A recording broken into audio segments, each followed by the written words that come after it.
কি যে উপায় হবে আমার মরণে, মৌলা যদি মাফ না করে মোদের, কি যে উপায় হবে আমার মরণে,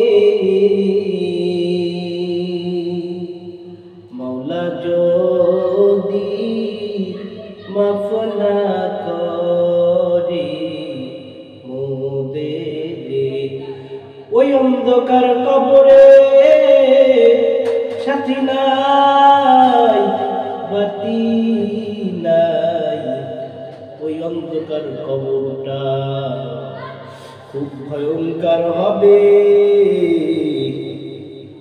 ওই অন্ধকার কবরটাকে যদি জান্নাতি ঘর বানাইতে চাও, তাহলে কোরআনটাকে নিয়ে সম্পর্ক করো, ওই কোরআনটাকে ভালোবাসো। কারণটা কি জানো?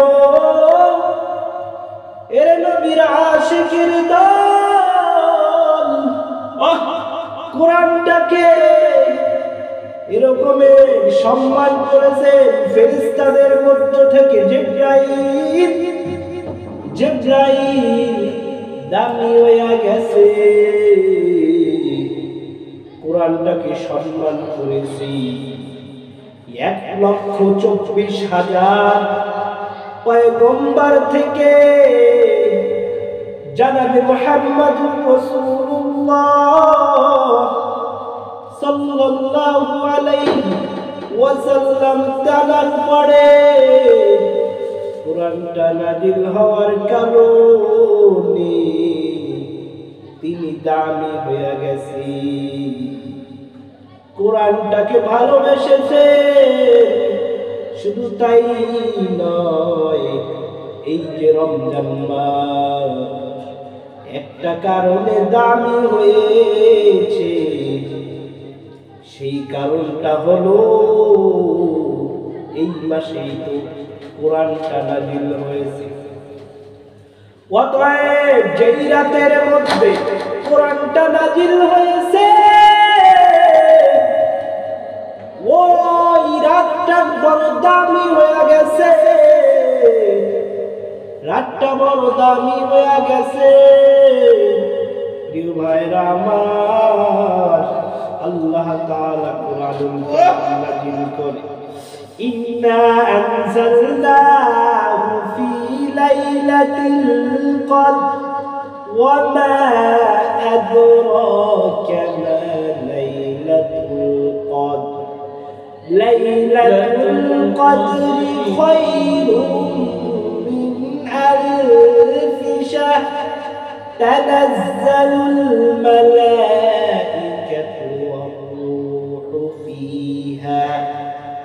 ওয়ার-রূহু ফিহা বিইذনি রাব্বিহিম মিন কুল্লি আমর, সালামুন হিয়া হাত্তা মাতলাইল ফাজর। আল্লাহ তাআলা বলে, মাগরিব থেকে ফজরের আগ পর্যন্ত আল্লাহ তাআলা প্রথম আসমানে নেমে যায় আর বলে, কে কি চাইবা, কার কি লাগবে আমার কাছে বলো, সব আমি দিয়া দিব। এজন্য সামনে ওই রাতটা আসতেছে,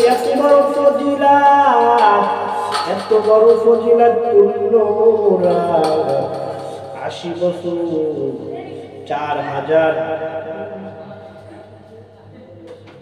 83 বছর ইবাদত করলে যত সওয়াব, এই সওয়াবগুলো পেয়ে যাবে। অতএব এই সবে কদর রাতের বেলা কোরআনটা নাযিল হয়েছে। এই কোরআনটাকে, এই রাতটাকে বরকতপূর্ণ বানা দিছে আল্লাহ তাআলা। অতএব এরে মুমিন, এরে নবীর আশিকের দল, ওই কোরআনকে যদি তুই মূল্য করতে পারো, ওই কোরআনকে যদি তুই মূল্যায়ন করতে পারো, তাহলে তুই দামি হয়ে যাবে।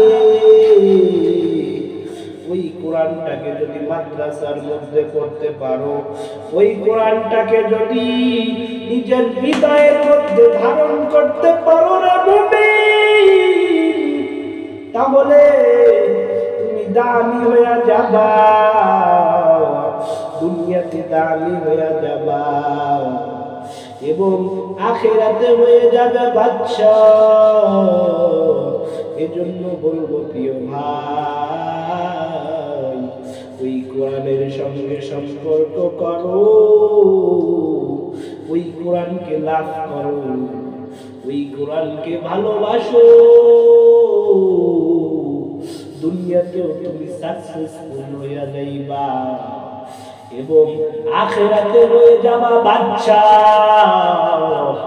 এজন্য আজকের থেকে সিদ্ধান্ত নাও, আজকের থেকে সিদ্ধান্ত নাও, কোরআন ছাড়া অন্য কোনো হুকুম মানব না, কোরআন ছাড়া অন্য কারো কথা শুনব না। অতএব প্রিয় ভাইরা, যে কথাগুলো বলেছি সকলকে আমল করার তৌফিক দান করুন। সকলে বলুন আমিন। আমিন।